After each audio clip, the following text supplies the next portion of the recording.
Up a Smoke 365.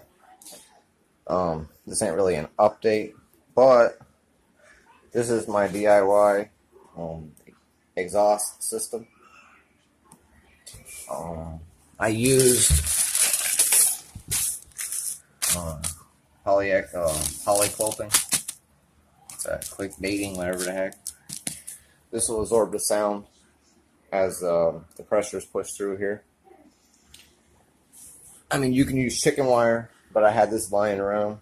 It's for a regular outdoor fence, but had a little extra lying around. It worked perfectly. But that's the basic idea. It's 2 5-gallon buckets taped together. This will dampen the noise significantly by at least half or so. Anyways, that's pretty much it. Make sure to like, share, subscribe. Check out my Patreon and Tap a Talk and the rest of my videos. Have a good one.